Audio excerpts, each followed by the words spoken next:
মালদা সুখদেবপুর সীমান্তে চলছে কড়া নজরদারি, তবে তারই মধ্যে কিন্তু আবার সমানতালে চলছে উস্কানি।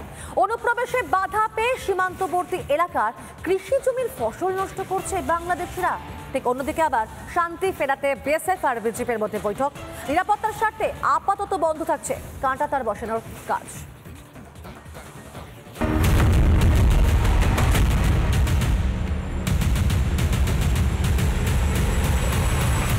অনুপ্রবেশ করতে না পেরে ফসলের নজর বাংলাদেশিদের।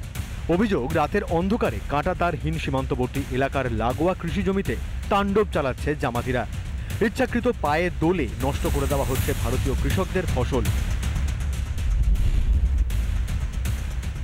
একাধিক গ্রামবাসীর যে ফসল, সেই ফসল নষ্ট করছে বাংলাদেশি জঙ্গিরা।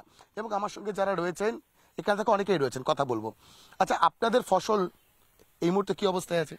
আমাদের ফসল গত 2-3 দিন থেকে কেটে নিয়ে চলে যাচ্ছে বাংলাদেশের লোকেরা, মানে প্রচুর পরিমাণে ফসল ক্ষতি করছে। আচ্ছা, আপনাদেরও কি ফসলের ক্ষতি হয়েছে? আমাদেরও ফসলের ক্ষতি হচ্ছে, গম কেটে নিয়েছে রাত্রে। আজকে গেছিলাম দেখতে, বীজ দিয়ে আসলাম জমিতে, তো অনেক ক্ষতি আছে দেখছিলাম। আপনাদেরও কি একই অবস্থা? এখানে এখানে এখানে আরো যারা রয়েছেন, আমাদের 12 বিঘা জমি আছে ভিতরে আমার বাপ কাকা থেকে, তো আমাদের কি বলবো ফসল কেটে নিয়ে চলে যাচ্ছে। এতটাই ক্ষতি করছে না কি বলবো, প্রচুর পরিমাণে ক্ষতি করে। এখনো বিস্তীর্ণ এলাকা কাঁটাতারহীন, সেই সুযোগকেই কাজে লাগাচ্ছে বাংলাদেশি জামাতিরা। তবে সুখদেবপুরের বাসিন্দারা একত্রিত হওয়ায় সেই আর তাল পাচ্ছে না জামাতিরা। অলিখিত একটা যুদ্ধ হয়েছিল। ভারতীয়রা 2 জন, মাত্র 2 জন, আর বাংলাদেশি জঙ্গি 50 থেকে 60 জন। কি হয়েছিল সুখদেবপুরের এই গ্রামে শুনবো। আমরা গম কাটছিলাম, ওরা মোটামুটি 50 থেকে 60 জন এসে আমাদেরকে অ্যাটাক করলো।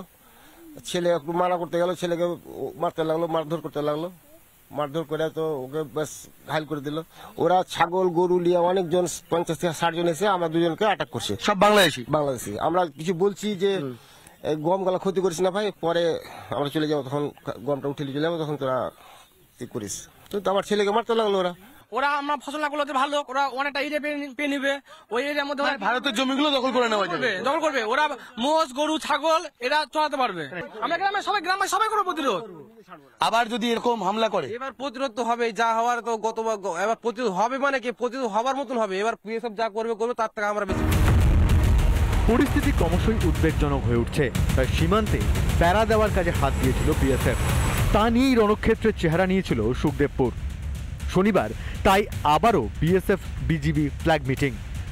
ইউনুসের প্ররোচনায় আস্ফালন বাড়ছে বিজিবির। আরো একবার ফ্ল্যাগ মিটিং করলো বিএসএফ এবং বিজিবি।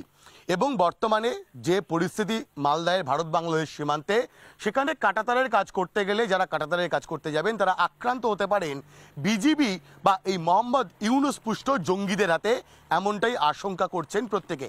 আর সেই কারণেই কিন্তু আপাতত কাঁটাতার বসানোর ক্ষেত্রে ধীরে চলো নীতি নিতে চাইছে বিএসএফ। ভিডিও সঞ্জনাইয়ের সঙ্গে ভাস্কর বসু, রিপাবলিক বাংলা, মালদা।